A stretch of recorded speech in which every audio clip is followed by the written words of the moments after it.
In sitting down to reflect on this deeply personal journey, I find myself overwhelmed with gratitude for the opportunity to share my story, my truth, and my evolution. Writing my memoir was a cathartic experience, a way to untangle the threads of my past and weave them into a tapestry of understanding and acceptance. The decision to structure my narrative in a non-linear fashion was deliberate. After all, our memories, much like life itself, seldom adhere to a linear trajectory. Disclaimer: this is an original AI summary of the Jay Shetty podcast. All of the content here, including the voices, were AI generated from the original episode. Living authentically as my genuine self has been transformative. The euphoria of embracing my true identity, of shedding the suffocating cocoon of societal expectations, is indescribable. It's akin to stepping into the sunlight after years of wandering in darkness. Being Elliot, unapologetically and unabashedly, has not only liberated my spirit, but also profoundly impacted my career as an actor. In the world of acting, the fusion of memory and emotion is elemental. Every character I portray, every line I deliver, is infused with the essence of my experiences. Embracing my true identity has heightened my ability to tap into the raw, unfiltered emotions of my characters. It's as if the floodgates of creativity have been thrust open, allowing me to explore the depths of human emotions with unparalleled authenticity. Yet, this journey is not without its challenges. The intersection of gender identity and societal expectations is a battleground littered with obstacles. Knowing oneself is a sublime experience, a harmonious symphony of self-discovery and acceptance. However, when this internal knowing clashes with external perceptions and treatment, it can lead to a cacophony of discordant emotions. Navigating this discord requires more than personal resilience. It demands the strength drawn from community, from conversations that echo with empathy and understanding. I have been fortunate to find solace and support in the arms of a community that understands the labyrinthine paths of gender identity. Connecting with others who share similar struggles has illuminated my path, making the journey less daunting, less isolating. Parents, too, play a pivotal role in this odyssey of self-discovery. I urge parents to listen, to create a space where their gender-questioning children can explore their identities without fear or judgment. Education is a powerful ally. Providing parents with resources and knowledge about transgender issues can bridge the gap between confusion and understanding. A supportive family environment can be the cornerstone upon which a resilient and confident individual is built. Yet, amidst the narratives of acceptance, there exist pockets of ignorance and prejudice. Misinformation, particularly regarding transgender healthcare, is a pervasive issue.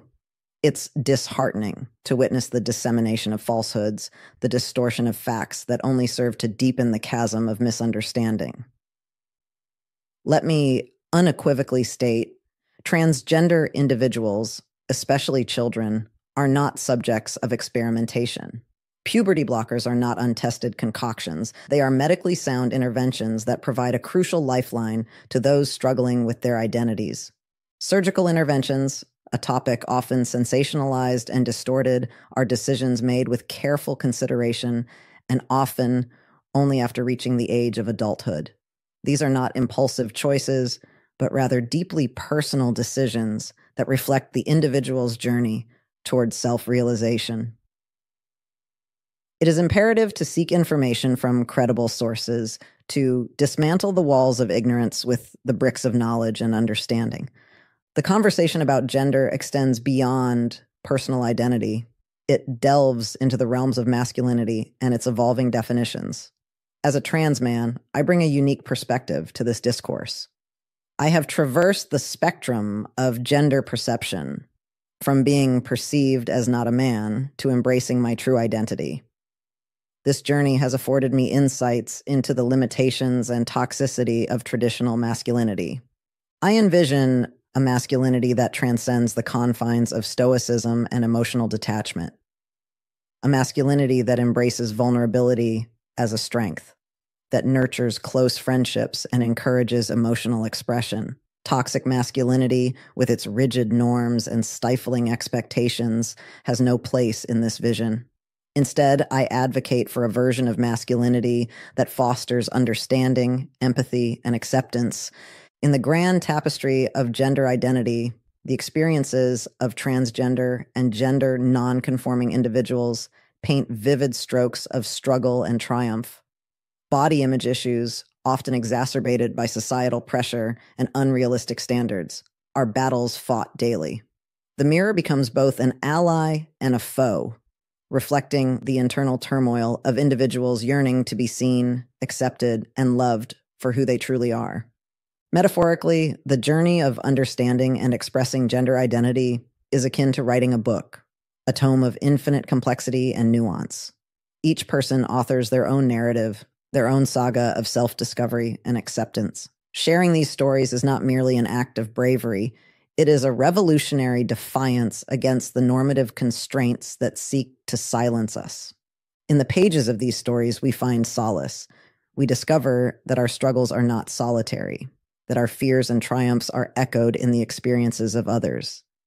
It is through this shared narrative that we bridge the chasms of misunderstanding, fostering a society that thrives on acceptance rather than judgment.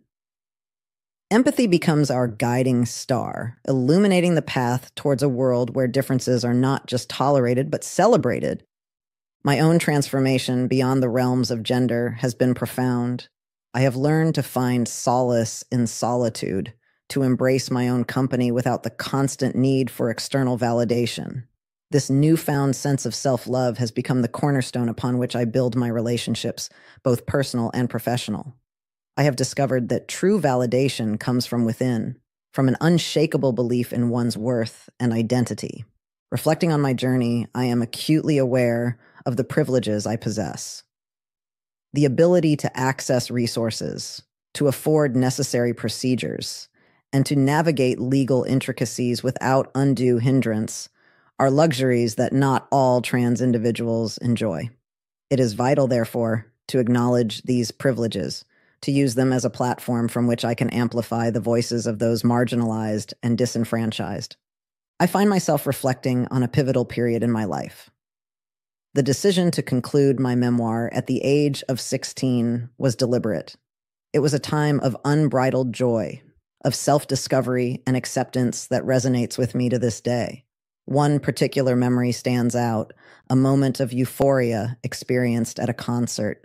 It was a testament to the freedom that comes with embracing one's true self, a feeling I wanted to immortalize within the pages of my memoir.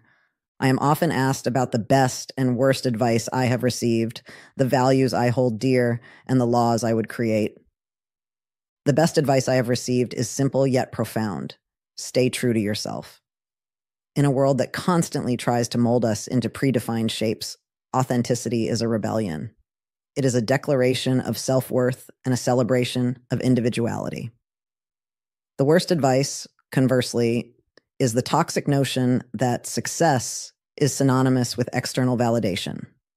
Success, I have come to understand, is a deeply personal journey, one that is defined by internal fulfillment rather than societal applause.